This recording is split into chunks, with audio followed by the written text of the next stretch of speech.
put yourself in the public eye, against a dirty foe. And then finally the courage that took you to come here today and tell you your story. So, did you have second thoughts about going to court? How hard was it?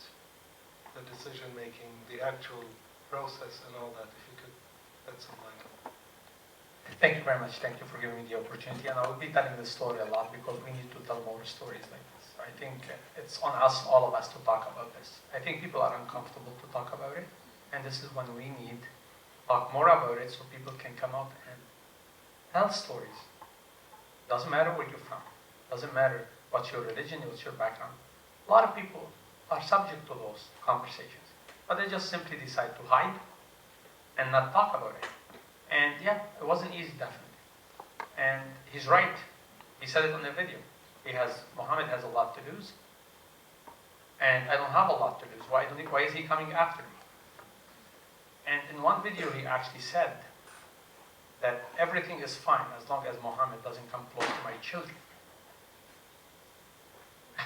It's funny. He actually said I had a lot to lose, which is true. If I would have let him do what he wanted to do, I would have lost myself. And that's, for me, it's a lot to lose. And he's worried about me coming close to his children when I don't know the man. I wouldn't have even saw him anywhere. We prepared baklava and water to serve the protesters the day that he attacked me. Because we heard there was a protest outside, so we prepared baklava and water to serve them. And then we realized that he was talking about me and my customers when he never met me. So I couldn't have attacked his children for sure. So it's not easy, and a lot of people called me and said, let it go. Including within my family members said, why is Muhammad doing this? In a way, it's easier to let it go, but in another way, it really isn't easier to let it go. Especially that your children were involved. And it's a three-way, because in the beginning, my children were not involved. So, two things that kept bothering me about this is, one thing is, when the children got involved, everybody started paying attention. It was more another reason for me to do it when my children got involved. But when I stopped doing it is why he got involved, my children. So I started doing it for the better reason, because I found it not fair. It should not happen in Canada. And I did not do anything wrong. I asked myself several times, if I did something wrong, I'm ready to apologize to people, but I didn't. So he attacked me out of nowhere, and he was taking away my pride. I felt it truly when he was talking to me in front of my children, and I apologize to say that. Like someone had a knife and he was actually taking away pieces of my skin in front of my children. I got sick 3 days after. For people to see a CEO, a person like me always talking and picture with politicians, to be vulnerable the way I am ready to be vulnerable about this, because it's only right. And it sends a message that it doesn't matter how much money you have, how successful you are, you're still a human. And those values are important to you despite who you are and how successful you are. But what's very important is the 2 points and 3 points. Before my children, it was very difficult. The moment that happened with my children, I realized that I'm ready to go back to the guy that walked into Pearson Airport with $1,200 in my pocket. I learned it at the early age. I'll never go down on my knee unless I'm praying to God. And persistence is, I think, part of my name. I'm someone that if I believe in something, there is nothing else that will make me let it go. So what happened to my children, I committed that there is nothing in the world that will let go. But the third part I need people to really stop talking about is, oh, Muhammad has money, that's why he fought. Yeah, you need money to fight, but you really need a spine. When I was in England and I received a message from somebody that I don't know and say, we know you're out of the country and we know where your children are now. And it's just, these are moments that I'll never forget in my life. Like, I'm sitting in England and I'm saying, I'm getting my family into this. I'm sitting in England in a nice hotel and my family is at rest. Like, that's crazy. What do? I react, they win. I don't react, am I a good father? Right? So it takes a lot. I haven't been myself for the last 2 years, and that's honest. I haven't been myself. I haven't been the person that I thought I am? Am I happy yet? No, I'm not. I didn't want this to happen to my life. But I really think it made me a better person. It definitely reminded me of everything I actually always believed in. And I hope you really take that story and learn more from it, because you don't need to go through it for you to learn. You can learn it from someone else. They're ready to speak to you from heart to heart without acting like, oh, I'm Mohammed Fakih, I'm the CEO of a big company. No, I'm a father. I'm a son of my mom and dad, and they want to be proud of me, and I want my children to look up to me. And these people have nothing to do. They make money. They profit from doing something like this.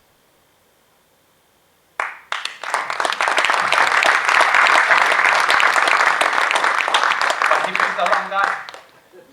Absolutely he did. I will not let it go. He definitely did. And we don't know how he picked you. I mean, Didn't like my shawarma again. I think it's a little bit more than that.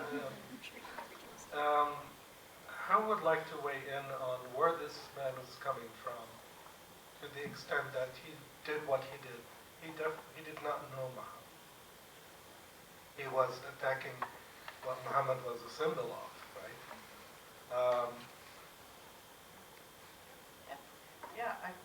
Mohammed, thank you so much for sharing that. It's the first time I've read your story, but this is the first time I've heard you tell it, and it just moved me to the core. And I got to say, I've heard so many similar stories of people that couldn't find the strength, didn't have the support that would allow them to pursue it like that. You know, working with Muslim communities, LGBTQ communities, Native American communities in the U.S. These are common stories. It's sort of the norm for a lot of communities. I mean, yours was really an extreme case, but I think it is.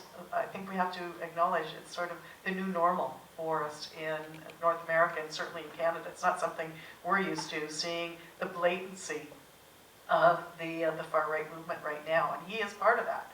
Absolutely, sort of the political arm, if you will. The fact that he garnered so many votes in the last municipal election is terrifying. That in the GTA, 50,000 votes were garnered by people with explicitly racist and Islamophobic platforms in particular. And I think that this is really you're sort of a lightning rod for much of what's happening in terms of white supremacists who are building a coalition, almost collaborating around this single-minded obsession with immigration, by which they mean Muslim immigration. And so for him in particular, I said this to Bernie, it's because you're a success. I mean, you're a symbol of that threat that they see, right? The success of immigrants, which is not what they want to see, right? So I think it really is symptomatic of a much broader trend that we're certainly seeing in terms of just vicious sentiment and language and acts directed towards immigrants, newcomers, and in particular towards the Muslim community. So yeah, it's a horrific story, and I thank you for sharing it, and I thank you for finding that strength, because I think it does also send an important message to others, as you said, right, that it can be done. I think there's still a lot of limitations. We know what the limitations are with the way it's enforced by law enforcement, so I'd be interested to hear what your experience was with personnel within the justice system. I mean, if you look at the number of hate crime cases that have been prosecuted in this country in the last decade, how many? Yeah. Hundreds, you think? Dozens? Thousands? 37. In an era in which we've seen a 47% increase in hate crime. 10 years, 37 cases. So, justice system, the success in this case, but not typically. So I think that's where we need to bring pressure to bear. So let me take you back a little bit. I met Muhammad a few months ago, and he told me this story. And it took me back actually to 1990. So what was happening in 1990? In 1990, this was the last huge crest, if you will, of the neo-Nazi movement in Canada before today. And let me preface what I'm about to say by telling you that today is far worse than it was in 1990, and we thought it was bad then. There was a group called the Heritage Front So where did the Heritage Front start from? Well, the leader of the Heritage Front was a German national by the name of Wolfgang Droig, who had already spent about 5 years in an American jail for drug running. But why was he running drugs? Because he wanted to make money to do an armed takeover of the island of Dominica to make it into a white salvation for neo-Nazis and white supremacists. He served his sentence, he came to Canada, and he decided Canada was a place to start the new white supremacist movement. He was a little smarter than the ones that came before him, and he decided, well, we just can't call this the Canadian Nazi Party. We don't want people walking around with swastikas, so they came up with a new name, the Heritage Front. And it had us all fooled for a little while, because what can be more natural than heritage? And of course, it didn't take long for us to understand that this was, and at that time it was much more the Jews than it was the Muslims. By the way, it's always the Jews.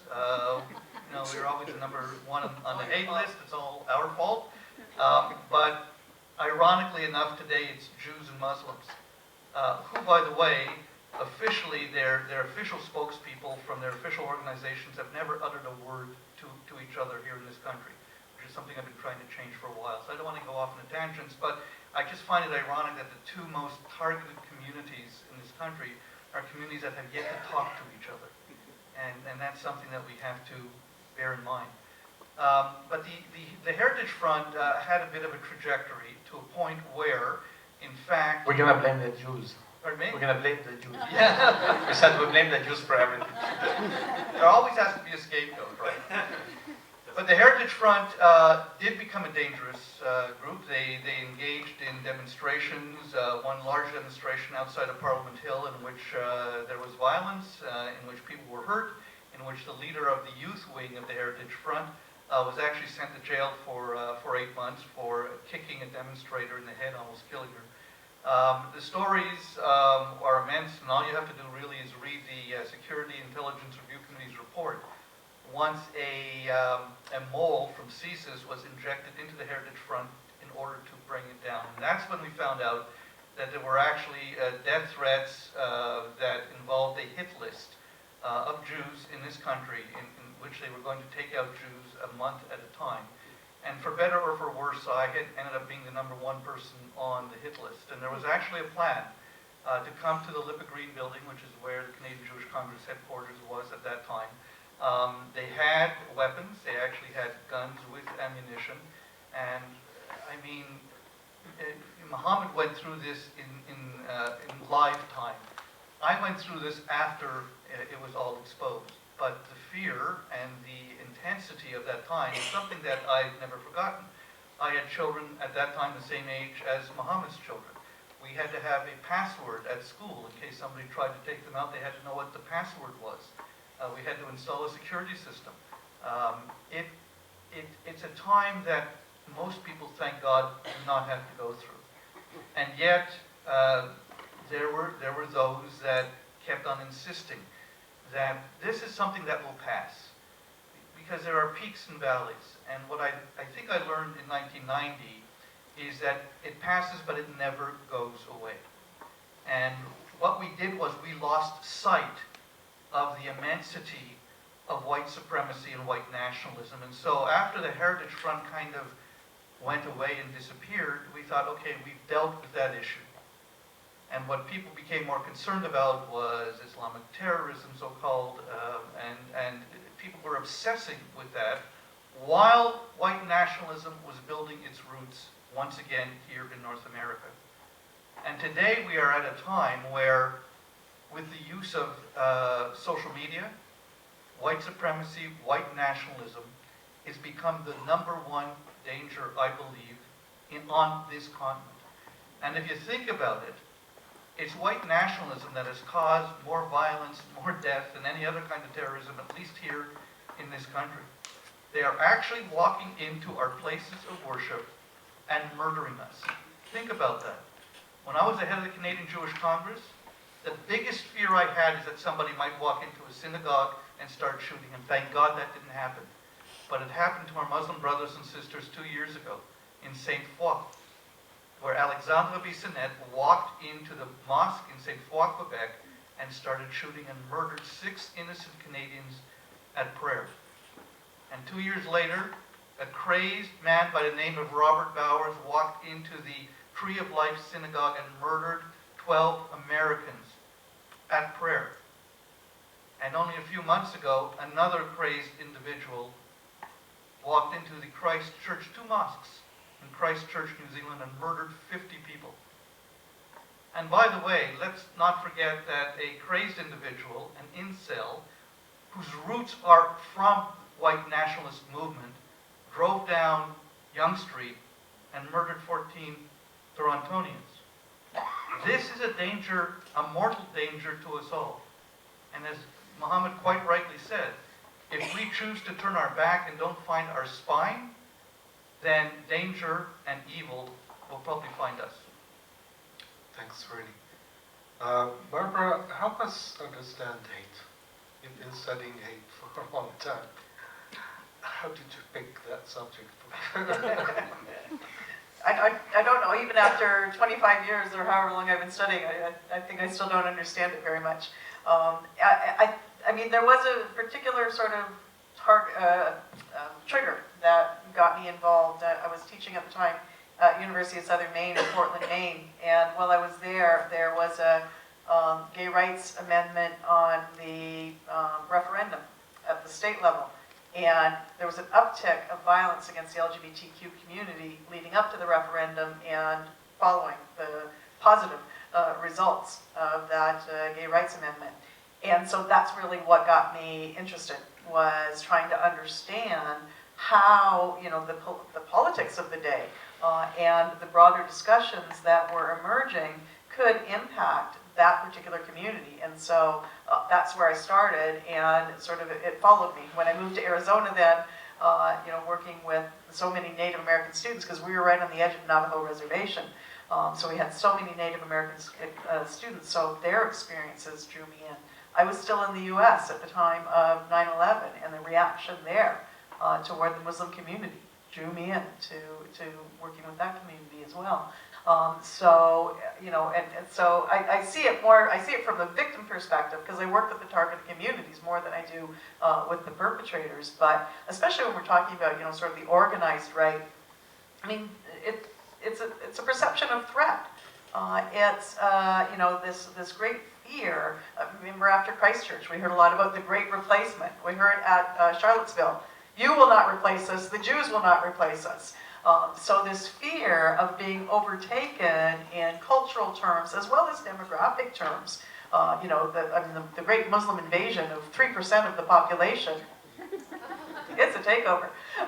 Yeah, absolutely. And this fear of, in this context, Sharia law, the fear of losing our jobs, the fear of, you know, our social security funds being depleted by immigrants and newcomers, all of those sorts of pieces. So it's a construction of fear around a whole array of threats. And that's why the Real Investors Movement, I think, has been so successful, is because it took what was a legitimate set of concerns around economic insecurity, around the potential for job loss in the energy sector, and especially in the oil industry, and grafted on this racism and this anti-immigrant sentiment and this xenophobia as a way of explaining that economic insecurity, that it was the Jews' fault, it was the immigrants' fault.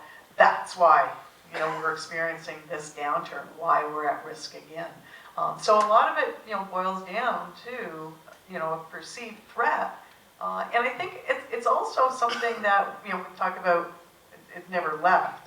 And it never left, even if we look at public opinion polling over the last couple of decades even, where there's always a fairly substantial proportion of the population, 25, 30%, that has a negative perception of immigration policies, of multiculturalism, of Muslim communities, of Jewish communities. A question on one of the last surveys in the last couple of weeks that came out was about something about the Jews controlling the media and the finances. 20% of respondents, Canadian respondents, still believe that age-old stereotype.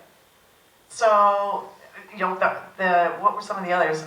Another one was about immigration. There was a question about, was there, you know, are we admitting just the right amount, too many, or not enough immigrants, and that was high enough, that was 40%. But when the question was about immigrants who are visible minorities, 46% said too many. So it's there, it's part of our psyche, it's embedded in, it's not just an individual issue, it's a structural, institutional pattern for Canada. We're not post-racist. We continue to be racist. Our institutions, this is why, we're talking about the limitations of the law. Our justice system continues to be not sort of the institution of choice or of comfort for those communities that have been, in fact, marginalized by the justice system very often. Yeah, and we saw that with the Indigenous community, of course, in the recent report. Okay, Bernie, so you talked about it used to be like this in the early 90s, and now there's a resurgence, and it's even worse. Many factors that are contributing to that resurgence. I can certainly name President Orange down south, and his likes around the world. But what about social media? I mean, the internet amplifies everything. Well, Facebook has become, well, let's not say Facebook, let's not just point out one. Social media has become the tool of choice for white supremacists and white nationalists. Look, it used to be that Heritage Front types, neo-Nazis, Canadian Nazi Party, they used to stand just out here at Yonge and Bloor, and they would hand out their leaflets. And if they handed out 100, and if 5 people read it, that was really considered a good day for the Nazis. Today, some loser can sit in his mother's basement with a laptop, type out a message, push a key, and potentially hundreds of thousands of people can read. And it doesn't take hundreds of thousands of people to cause chaos. It takes 5, 10, 15, 20. And we've seen this.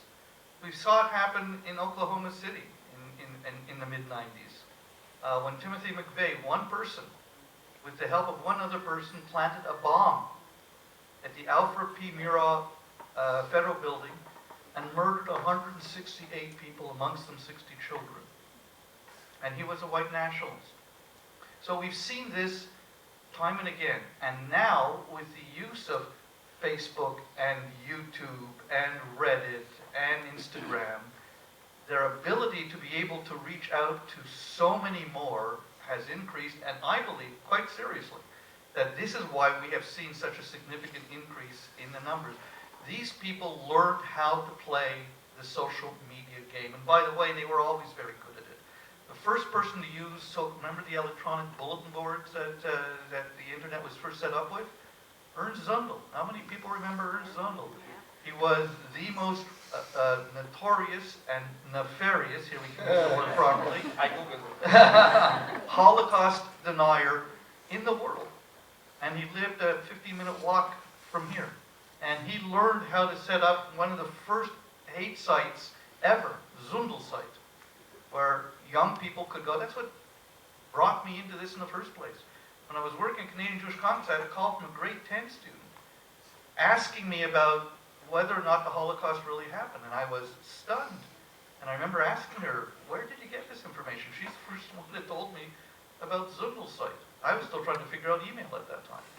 So imagine what it's like today, and how many young people, and gamers. There's another area that is being used in order to suck people into the darker edges of the web. It's an awful world out there, and people are looking for answers. And white nationalism gives people easy answers. Jews will not replace us. Imagine, I'm the child of a survivor, a Holocaust survivor. My father is the sole living survivor of his entire village. There were 738 Jews in Bochka, Poland before the war. All of them were murdered, including his wife and 3 children, and he was the only one to survive. And he came to Canada and he started a new life. And here we are 75 years later, and young people are marching down the main streets of Charlottesville with tiki torches by synagogues, screaming, "Jews will not replace us." The chill that that has to send down, never mind my spine, but the spines of all those who know what it is to be a minority, to be a vulnerable minority, is, I don't even have words for it.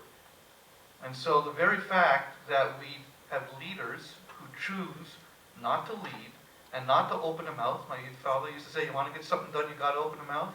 This is the time that we have to start opening a mouth. It's a very dangerous time. If I could just Sure. say, so one of the things, one of the places you started, I'm going to take issue with because you said loser in his mother's basement. And unfortunately, I should be kinder. unfortunately, that's not the only face of the sort of white supremacist, neo-Nazi, well, maybe the neo-Nazi, but the white supremacist and far-right movement right now. If we think about those who call themselves the alt-right, they're no different from the neo-Nazis except that the way they dress. These are not losers in their mother's basement. These are often very successful people, who are well-educated, are at least middle class, sometimes even higher, well employed. They're not at risk of losing their jobs, but they've become sort of what I call the intelligentsia of the movement. Faith Goldie is, a prime example of that. Gavin McGinnis, another prime example, and of course Richard Spencer, all of them. And so these are not, the good old boys. This is not your father's, far right. This is not the Heritage Front. This is a very different movement.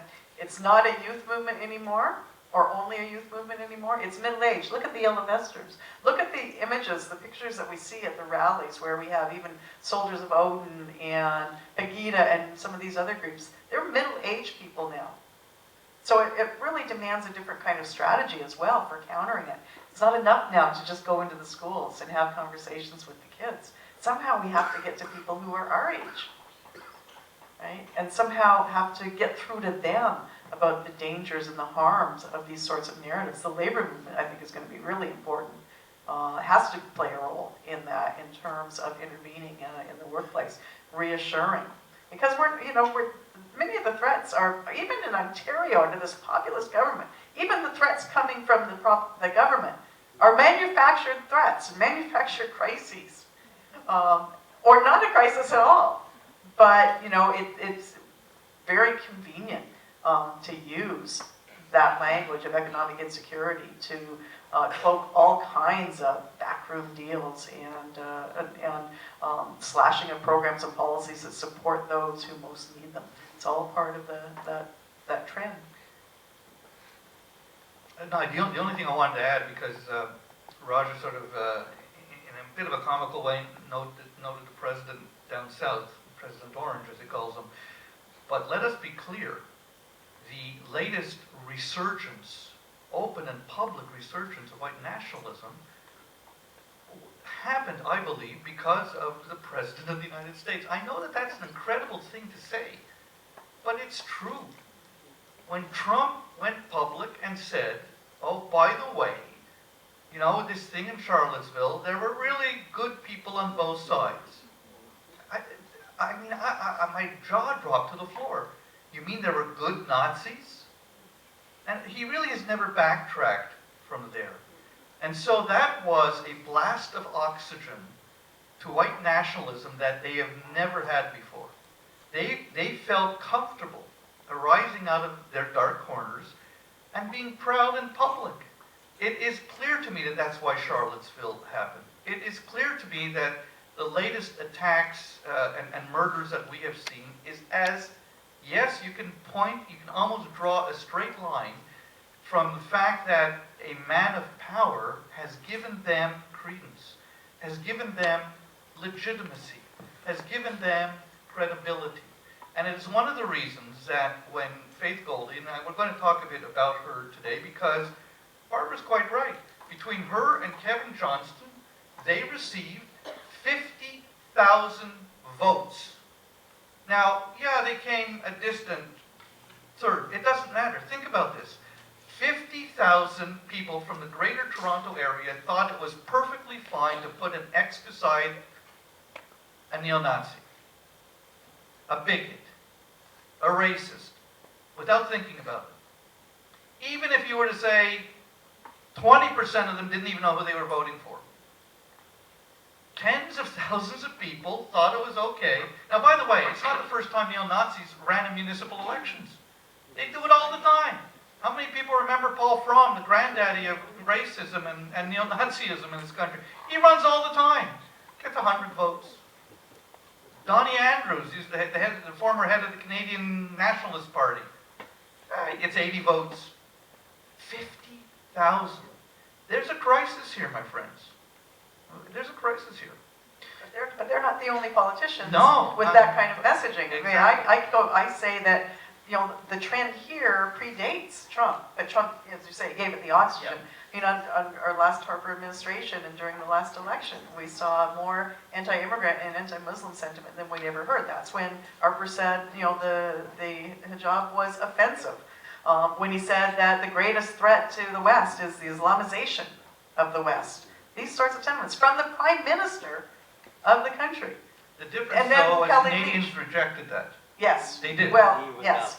they did then. They did that. But Yeah, it I was, naturally but will it, now. but it circulated, right? It started to circulate there. Kelly Leach followed that up with, Yeah. I mean, she was the one that created the hotline for very cultural practices, those sorts of things. So it's and provincial leaders as well. And then Maxime Bernier, Yeah. and Quebec's Bill 21.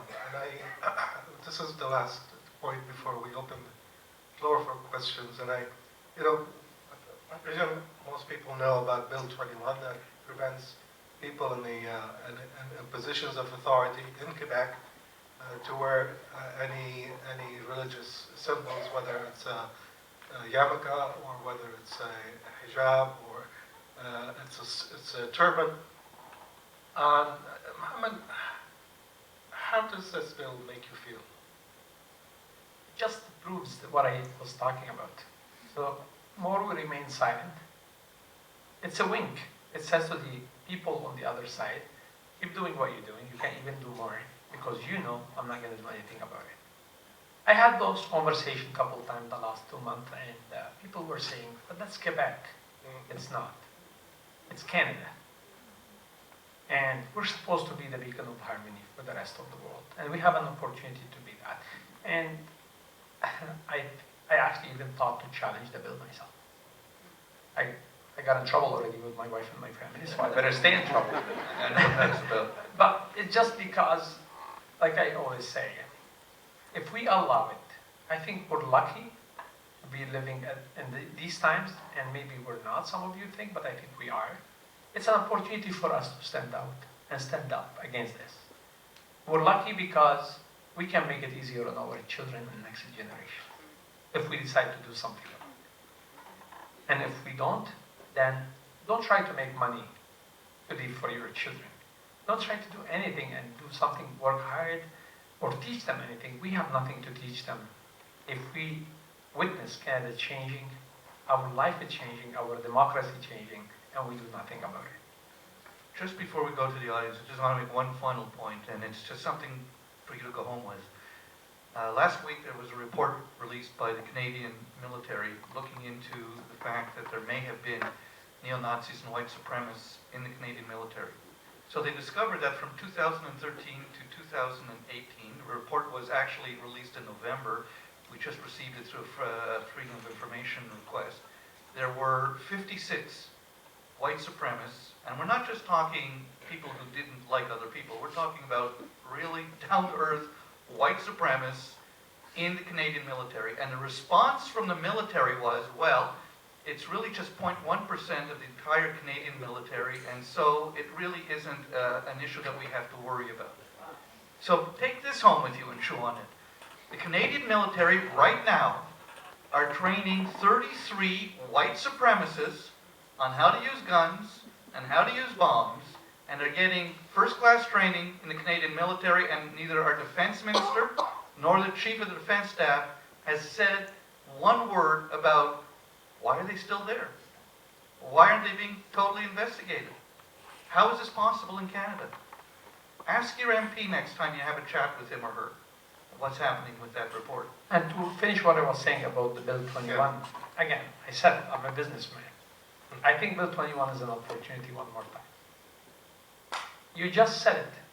We cannot sit down, Jews and Muslims, to have a conversation. Well, guess what Bill 21 did? They put us together under one bed. We love it. Maybe that will get us to sit down and talk about it, right? And we all can join forces together to fight hate against all of us. Look forward to it.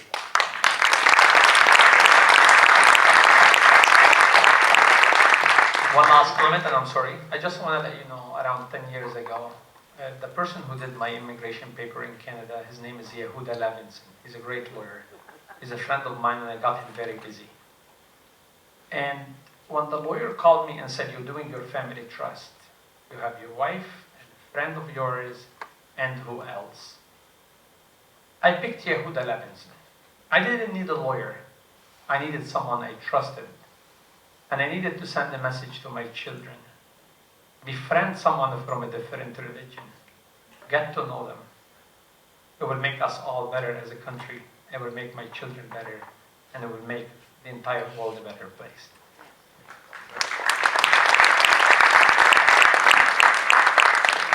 In case you guys haven't noticed, that's what Korea Conversations is all about.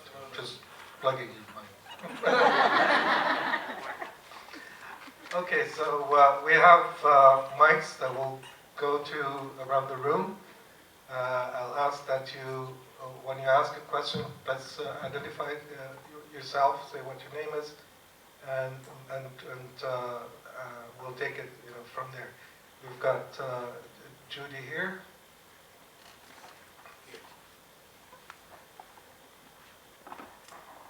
I'd like to make just a short comment, and then I have a question. I talk to a lot of children, school children, and I always tell them, and this is very typical, that no matter how big or how small it is, this is all a bullying situation. And in every bullying situation, there's only three people. There's the aggressor, the victim, and the bystander.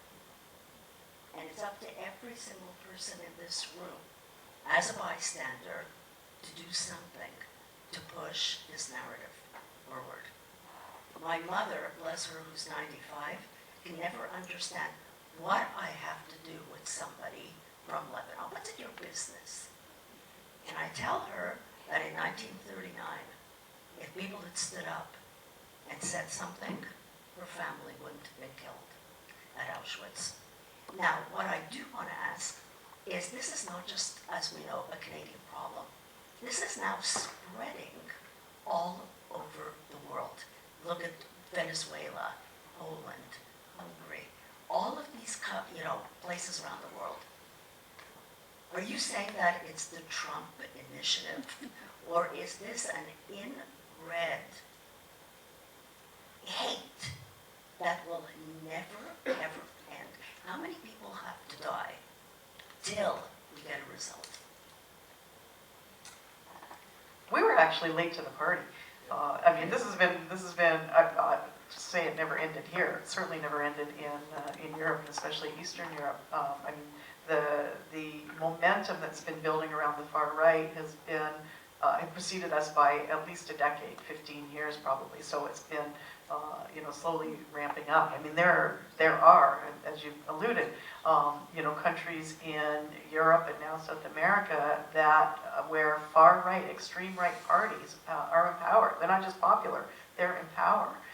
So it did start there, and it sort of has come late to North America. So we borrowed from their narratives rather than the opposite. And in terms of the organized movement, if you will, very close ties between groups here and those in both the U.S. and Europe, and even Australia, New Zealand as well. Some of our groups are offshoots of European groups, or even American groups, 3%ers from the American groups. So I think in Canada, I think that we were a little bit buffered or sheltered from that relative to most other countries, because we didn't experience the same economic downturn that many European countries did, or even the U.S. did. 8, 10, 12 years ago. And, for an extended period of time. So I think we, you didn't have those economic insecurities to pull on until more recently. And in fact, I think most indicators are that we're actually in very good shape in terms of employment figures and all that sort of thing. So that we're almost borrowing from the experiences of other countries to explain or exploit or create fears here. Take a little bit of heart, though. While there has been this swing to the right, and as you say, Judy, we've sadly seen it all over. I watched the European Union elections with great interest because there were predictions that was going to be a real swing to the right, and the far right activists from Le Pen and others were going to really come forward. That didn't happen.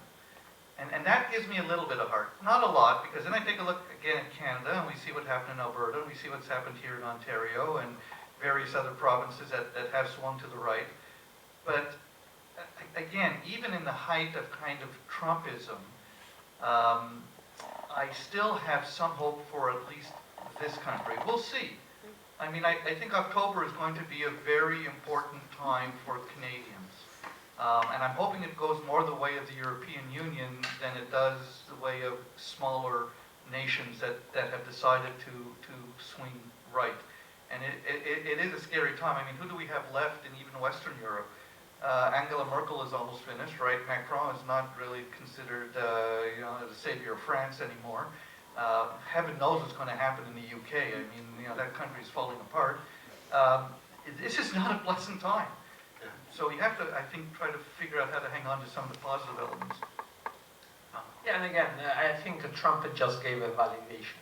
And when the leader of the free world says it's okay to say the Muslims coming from certain countries are not allowed into the United States, it does give it a validation, but it started much earlier than that. And I think, so many people probably, they have died, and more probably will, hopefully not. But less people that we want to die, faster we should be standing up and talking about it, speaking out about it, and telling other people about it. And I think the solution of this is we have more conversation like this and let people tell us what's going on. And thank you for mentioning the school part. I'm sad to report, and I'm not going to mention what school, I'm actually dealing with a very similar situation at a very high-end school in Toronto, that they actually very proud to teach children a lot of things, but they don't know what the children are living with, and people from certain communities are subject to a lot of hate in that school. But no one's daring so far to talk about it until I sent them an email and I said, listen, that's what I heard. And the $2.5 million lawsuit helped me. I got their attention immediately, and they invited me for a meeting, and now they want to talk about it because they think this guy is crazy. He might go and talk to the media, and now we have our school names out there. And I attracted Faith Goldie's attention. She wouldn't even mention my name. She said, that guy that just won the $2.5 million, I wouldn't say his name because he might sue me, right? So it's good. That shows an example that if we do it and we do it more often, it's a deterrent factor.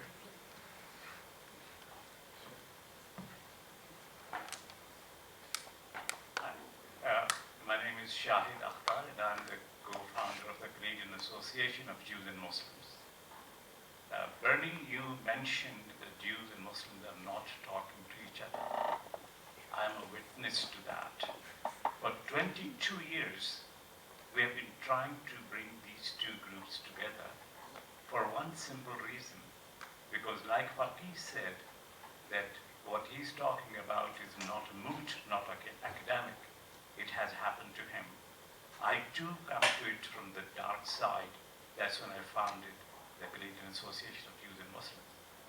And the reason Jews and Muslims have not been talking to each other may be a mystery, because if there are two people who have recently and in the recent past, suffered from discrimination, we take the gold and silver medal for that. Because not too long ago, not far from here, on the beaches walk, there was a plaque that said, Jews not allowed. Bernie will know more about it than I do. But Fakih, I noticed one thing, Mohammed, I noticed one thing in your entire presentation. You mentioned a lot that the person hated you for being a Muslim, but you never mentioned Islamophobia. Now, I don't know whether that was by design or it just so happened, but I want to say this. When Muhammad asked everybody to stand up, what he meant was that don't treat this just like a speech you have come to and you go home and this was a good evening. The purpose of coming together like this is that when you leave here with some resolve, something you want to do. And what I want to appeal to you is this, for Jews and Muslims particularly, that any time you hear or you say, you utter the word Islamophobia, Muslims have a responsibility to say anti-Semitism in the same breath. And for the Jewish community, and you see a lot of material in the media and every place else about anti-Semitism, but they must always, invariably, say Islamophobia as well. Because if you will not stand with each other, you both will be annihilated. Because the powers, and don't give all the credit to Trump, please. We deserve some credit too. In our own nice, beautiful city of Toronto, it came on the world map because Trump's mentor, Rob Ford, made it famous throughout the world. His antics were the first time that people began to feel that, yes, this behavior is okay. And now his brother, how many votes did he get in Ontario? Who elected him? You elected him. If somebody has to feel ashamed, that is us who sent people like that there. Now, very briefly, I want to ask a question, and that is a little bit lighthearted. Jews and Muslims, whenever a Jew was to treat a Muslim to a corned beef sandwich, they take them to Panzers or Cats or someplace else. Not me. I wanted to take people to Paramount, but they don't have corned beef sandwich. Shawarma's good. Yeah, how much did you pay?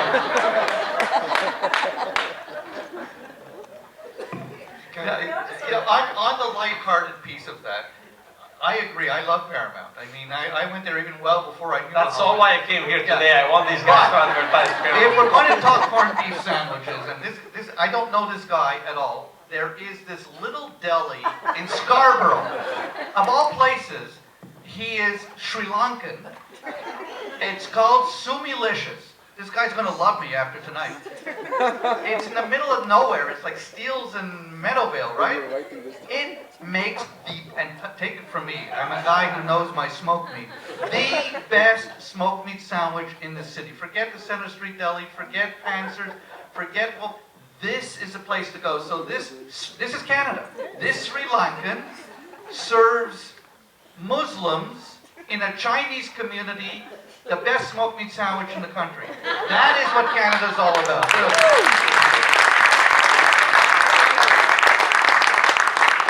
Okay, we have a number of... Let's take the back, please. Okay. Sorry.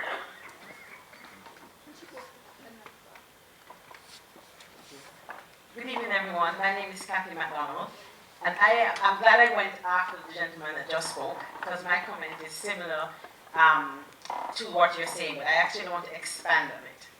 Because I think as long as we continue to try and fight hate in silos, we won't get anywhere. And I think what was missing from this conversation too is the hate that the black community receives in Canada. And make no bones about it, our community is under attack. And what I think is unique about how the hate we receive is it's embedded in our institutions. I heard Dr. Perry mention the justice system, but it's alive and well in our school systems also. From the moment we send little black boys and black girls into schools to get educated, they'll learn, they're less than, they're no good, they're criminals, they'll never achieve anything. And these are not exaggerations. These are happening each and every day. And up to last week, up to Thursday, you have teachers that saying that black people will never amount to anything, we're lazy, why bother teach them?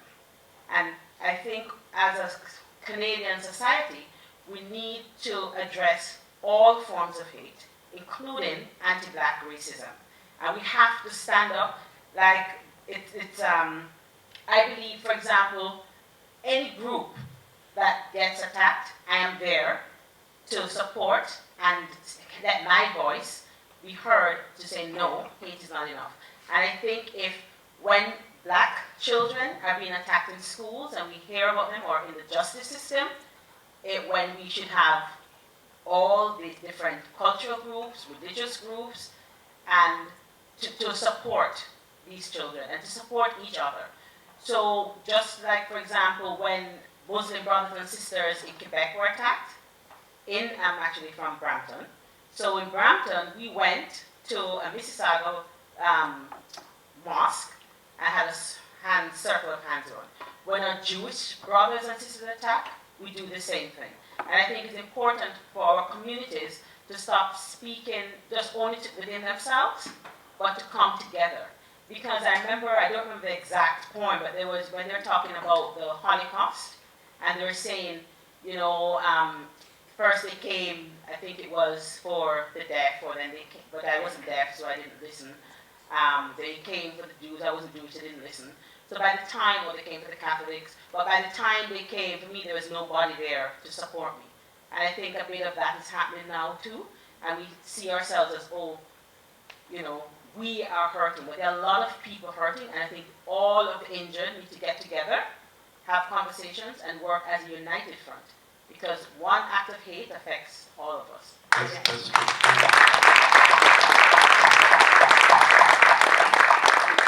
Hi, Mohammed.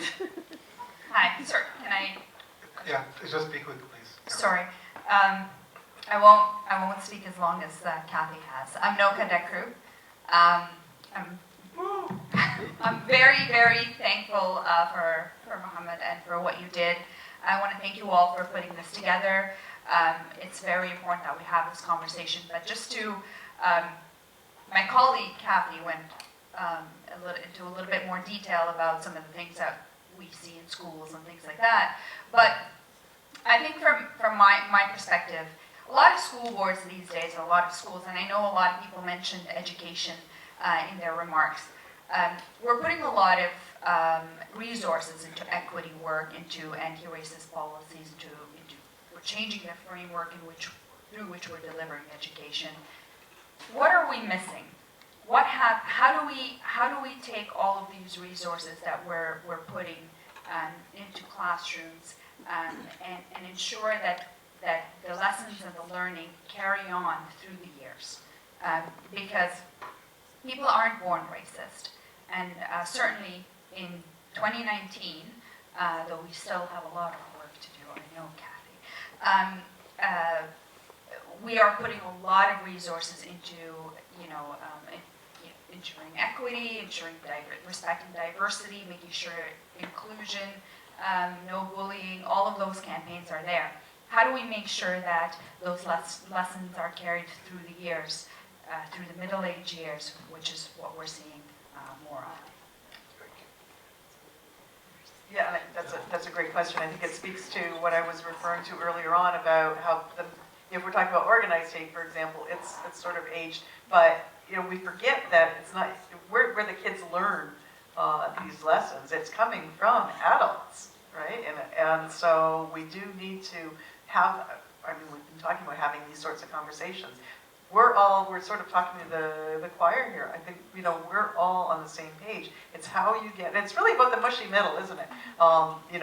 We have the great believers here, and then you've got the great believers on the other extreme, but it's really the people in the middle who, are we apathetic? I think part of it is complacency. We think it's not a problem in Canada, so I think there is, first, this is what CAN is all about, right, is really reminding people that it is still a significant problem for a lot of communities. in this country. So I think that public conversation is desperately needed. The government is talking about reintroducing the National Action Plan around racism, and I think we absolutely need to reinvigorate that, bring it back to life, and see that the recommendations from the original one are played out, because most weren't from the first one. What was that, 7 years ago, 8 years ago or something? Ahmed? And I actually agree. I'm involved with the Black Student Association in Ryerson. And you're right, absolutely right. We're faced with the same exactly type of hate, worse, and our children are not getting that opportunity to actually start like every other children with the same, encouragement, because everyone else treat them. And I always tell even all minority children and parents, most importantly, we call our children Canadian. I tell my son, you're Canadian. Outside the house, they do not feel Canadian. At the basketball court, people don't make them feel 100% Canadian. I'll tell you the story that really touched you for me. And I was introduced to someone I don't show up on time always for the gym, but someone supposedly to be my trainer. And he looks clearly Asian. And when I won the court, I won the second day. Get trained, and he came to me and he said, "You made me cry last night." And I said, "What did I do? You make me cry every morning by working out." And he said, "I've been called all my life a China boy. But when I go home, my mom called me Canadian. I can't relate to my family, and I made to feel that I'm not even Canadian with my friends." So, and the same thing, the case that I'm dealing with that school, the parents of the children are the issue within the school itself. So the children are learning the worst from their parents, and they're coming to the school making other students feel worse. And that's when I had to send that letter. So Nuha, if anything, and I know you very well, you're a very close friend of mine, and I'm proud of the friendship and as well the same thing. Yeah. If anything you both can do is actually bringing those parents, in a lot of the private schools, they bring them to donate. The pre-pregnancy program that you bring the parent to teach them how to deal with the baby and the pregnancy, we should bring the parents to deal with inclusion and with hate. We should teach them what to do with their children, to not have other students suffering just because of their ignorance, that they're moving towards their children and their children making our children feel different. Right? Thank you. And for people from all communities, I mean, sometimes we assume that hate is coming from one particular community, like white people hate everybody else, which isn't true. But there's a lot of issue between immigrant communities and themselves that we do not recognize, often enough. There's going to take two more questions, and they have two people who have been raising their hands for a while. The lady over there, and then the gentleman over there.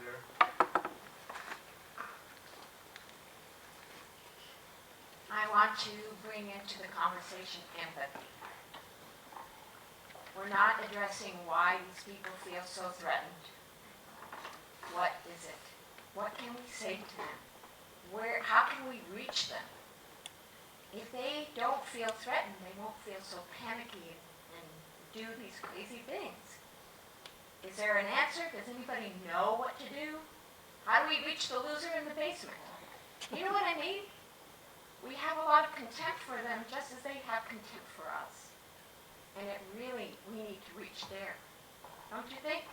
Yeah, no, I agree with you that empathy is a great thing. I'm a bit of a realist, when it comes to those that have kind of fallen off the edge. I'm not sure how to draw them back, and I really believe in the heart of my heart that that's a small minority of humankind that have been given this ability to express their hatred. I'm more concerned with the empathy factor with what Raja referred to, or Barbara maybe, as the mushy middle. They're the ones that I think should be here tonight, but don't think it's yet important enough. They're the ones that I think are having problems understanding what the real issues surrounding white nationalism are all about, like what is going on here. And I do believe, and maybe, you know, I'm old and naive at this stage of my life, I don't know, but I think for the most part, people want to be decent. They want to do the right thing. They know in the heart of their hearts that racism, anti-black racism, anti-indigenous discrimination, they kind of know it's wrong, and they want to fight against it. And we have to find ways of not being judgmental, but to listen actively. And I'm not exactly sure how to do that. I'm not exactly sure how to bring, you know, that the great mushy middle into the conversation. I'm hoping that social media can actually play a positive role in that, because that's where people are today, right? They're in front of their computer screens or their iPhones or whatever, and that's what they're using to converse. It's not the greatest thing in the world, but we have to use those tools that are kind of in front of us.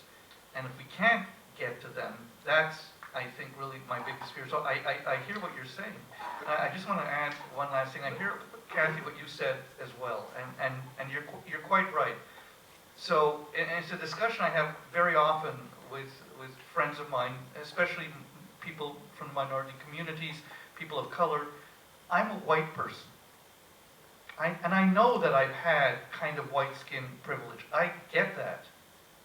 But what people don't know is that I grew up in Ottawa, where I was one of 2 Jews in my entire public school. And a day did not go by that I wasn't confronted with anti-Semitism and hate. Not one day in my entire time in public school. So I know what that pain is. I get it. We've walked in the same shoes.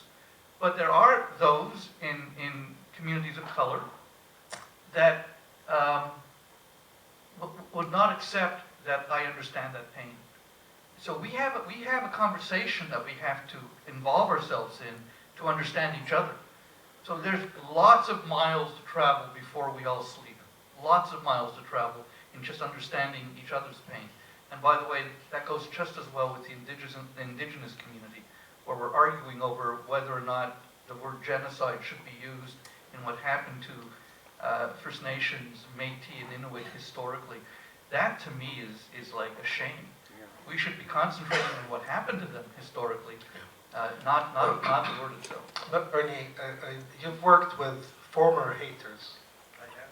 And I'd like us to benefit from what you learned from that experience. What changed them, and can this something be a hopeful? I wish I could say yes. We brought, when I was with the Canadian Jewish Congress, we brought 3 neo-Nazis out of the neo-Nazi movement. Of the 3, one of them today is an anti-racist activist, Elizabeth Moore. The other 2, I have no clue what happened to them. The reason we were able to bring them out is because they wanted to come out. You can't bring anybody out of a racist movement if they don't want to come out.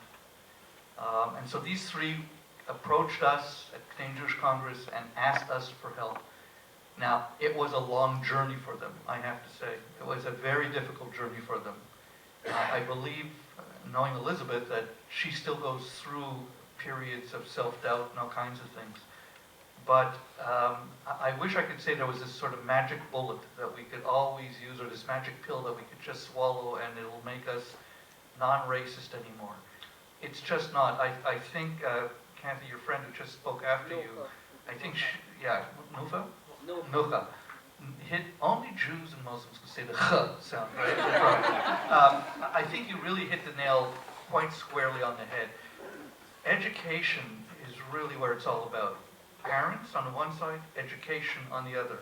And you know what? We're even losing education right now because this present provincial government has completely stripped the anti-racism secretariat. It doesn't exist anymore. Let's give.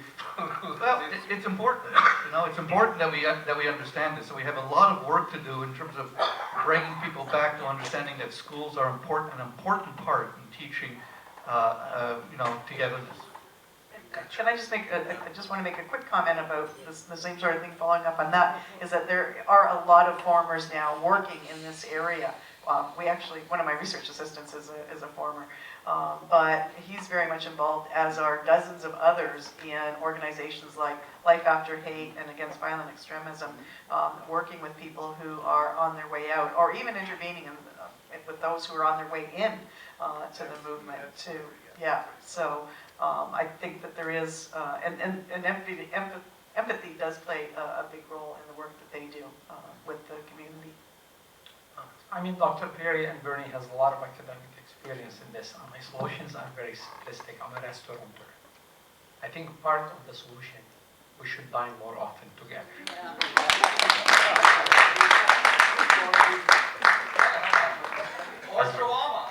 As long as we dine together. Because when you eat with someone, you actually get to know them better. When you sit down to share a meal, in every religion, every background, there's something special about sharing it and sharing a meal together, right? And when you do, if you realize, you take all the agenda aside, and you start 90% of the time talking about your family or your children. And then that's when you realize easily, without Margaret Mead's study, that we are more alike than we are different. We just rather, and we always unfortunately focus on our differences. So hopefully it's at paramount. Just dine more often with people from different backgrounds, different religion. Don't walk in here two Muslims together, and two Jews together, and two black together. Befriend people from different color, religion, and background. We would be all better for it, definitely.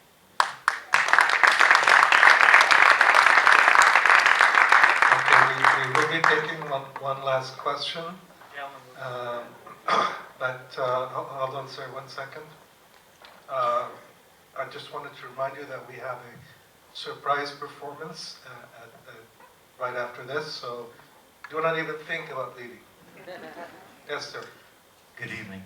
My name's Alan Simons. I have a question to all three of you.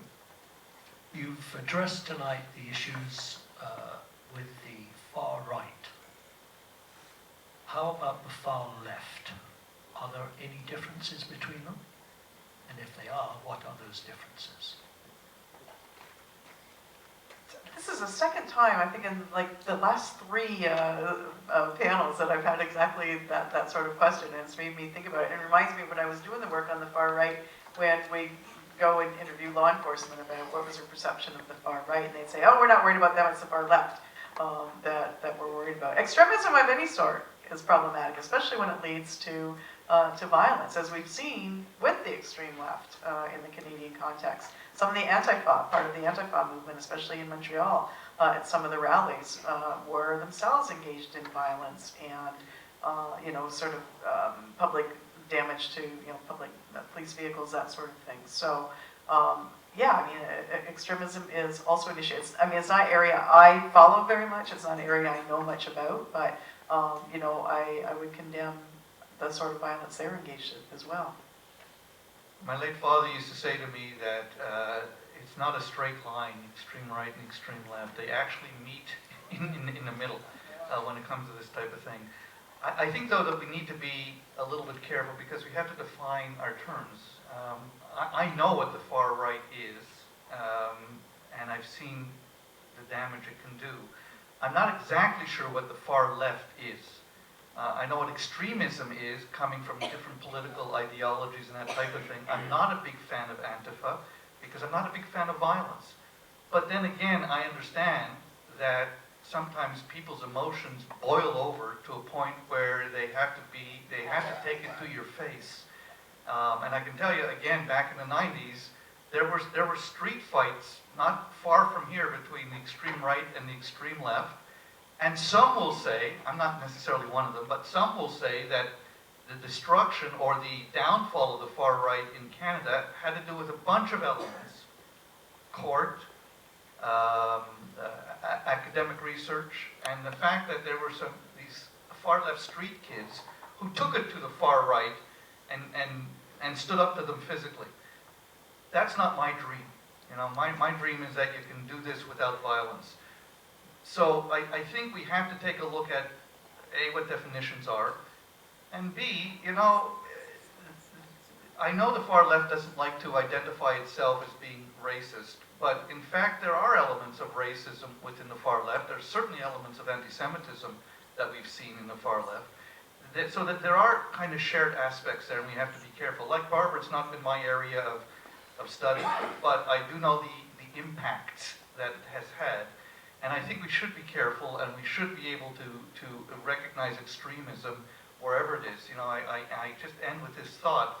If the Canadian, I know I'm going back to the Canadian military, and Mohammed quite rightly said, give you homework. Your homework is to go to your MP and ask them why they're neo-Nazis in the military.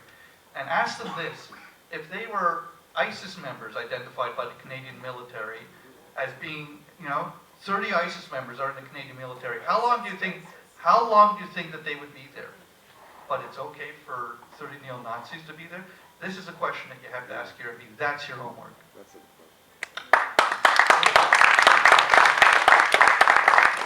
I would like to hear from, I think, the gentleman with the hat, because he's been asking to speak for all the night. Oh, I'm sorry, I missed, Sorry about that. Keep doing this and all that. Fakih saying hi, Tom, hi. Hi, and thank you for the opportunity. I wanted to bring up another... Stand up. Just to catch you on I camera. wanted to bring up another sort of homegrown public figure in Canada, Jordan Peterson, who has been very effective at normalizing some of the more contentious ideas and ideology of the far right that would normally present as racist, but are now being presented in a more normalized fashion. How do you address something that's not fundamentally extreme, even though we know it's racism?